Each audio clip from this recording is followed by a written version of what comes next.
Hello there, everybody. Welcome back. I'm here to be talking about Helluva Boss Season 1, Episode 8. Now, yes, this is the long-lost episode of Helluva Boss that was supposed to release well over a year ago in early 2022, but due to reasons that we weren't aware of, they were not able to release it, and they said, hopefully, like VisiPop and all, were saying, hopefully this will be released, this will see the light of day. And I believe I briefly touched upon that announcement all when I ranked Helluva Boss Season 1 originally in one of my earlier videos. But the episode was finally released, and of course, a lot of people's questions and thoughts were why this was delayed in the first place. What took so long for this to come out? Why couldn't it be released? And upon watching the episode, I think I have a good idea now. Before I really dive into the episode, I will say that I will dive on some spoiler aspects and all, but like how VisiPop said, to temper expectations and all, because this isn't, like, story-wise, it isn't, like, some groundbreaking or type of stuff. It's basically as, like, a thank you to the fans and, like, a sort of filler with just well-done animation and all. Like, truly, this might be the best, like, probably the best looking of the show I've seen so far because of how the colors and all, you know, pop and really go off and everything. It was truly a spectacle for sure. But there are some good story beats in there, so I thought I'd just mention the episode. So, my main surprise was that this was a Luna episode, a Luna-centered episode, which for, so far I believe in, since episode 2, we haven't really heard from her, really seen that much of her. And from what I heard, there was some personal stuff going on with the voice actress in her life and all, so they don't really have her character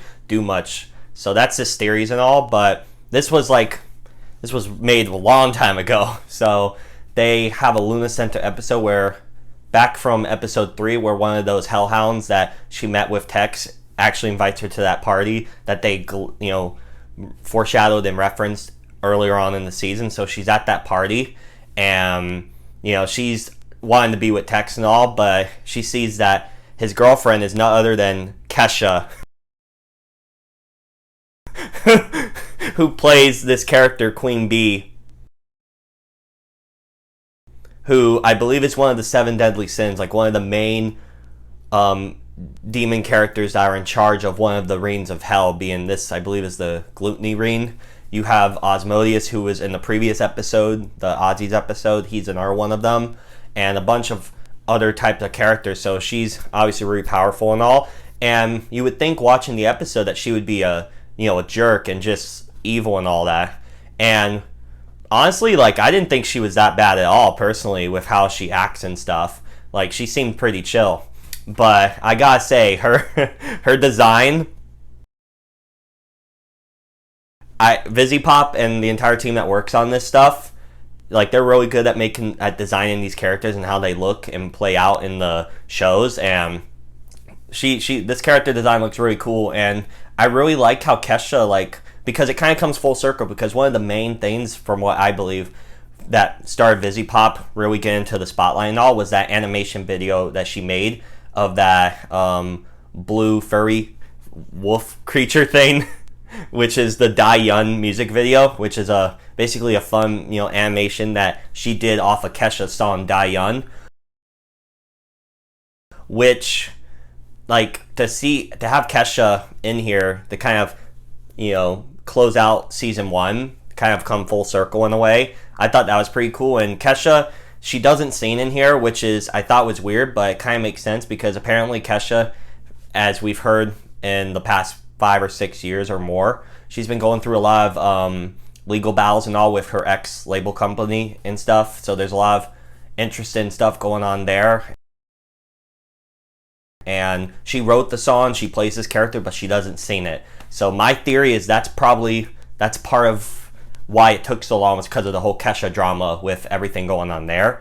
That's my theory, because I watching the episode, like, a lot of people were speculating that someone from Hasbin would be in here, which would go against, I guess, NDA or whatever, because that show's picked up by A24. So I thought that would be stupid for them to put a character from there in here when they would know that that wouldn't work. So I think the Kesha thing really screwed up their plans for the episode.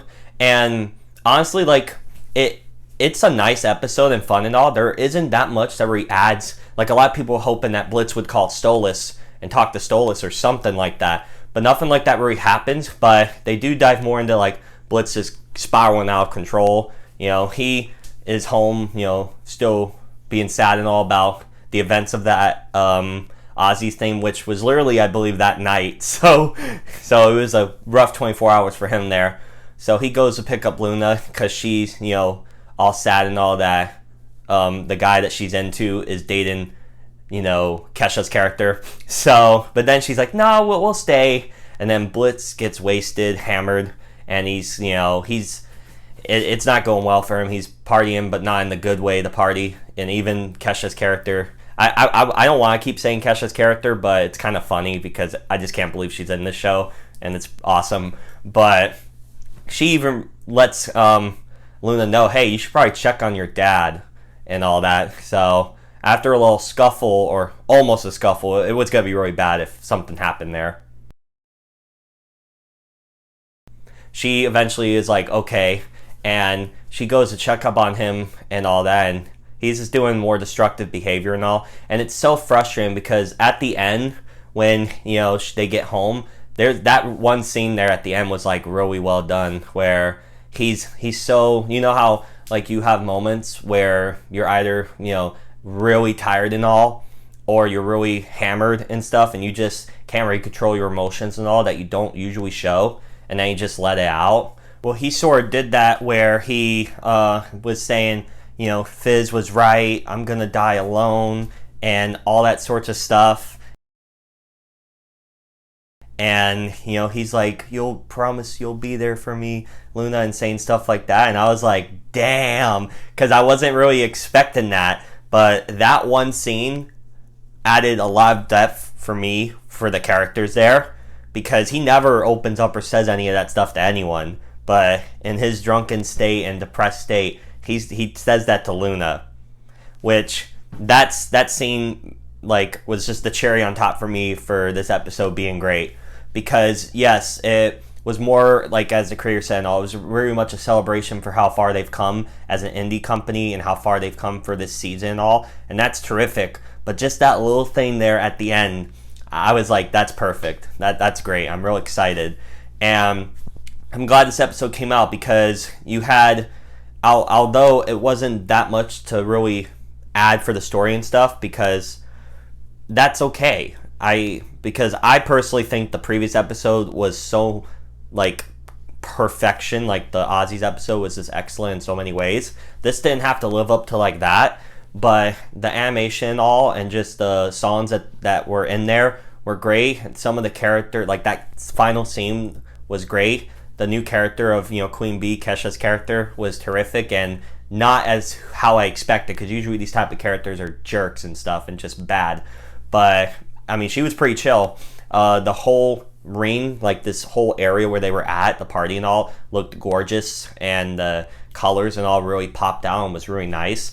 I enjoyed the episode overall. It was just a blast, and those were basically my thoughts on the episode for Helluva Boss Season 1, Episode 8.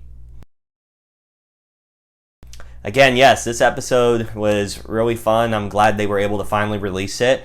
And it did everything for me that I wanted it to do. So those are my thoughts. I hope you all enjoy, and please let me know down below. Did you guys love this episode? Did you not like it? Did you think the wait was not worth it, or was it worth it? And what did you think of that big cameo of Kesha being in Helluva Boss? Again, let me know down below.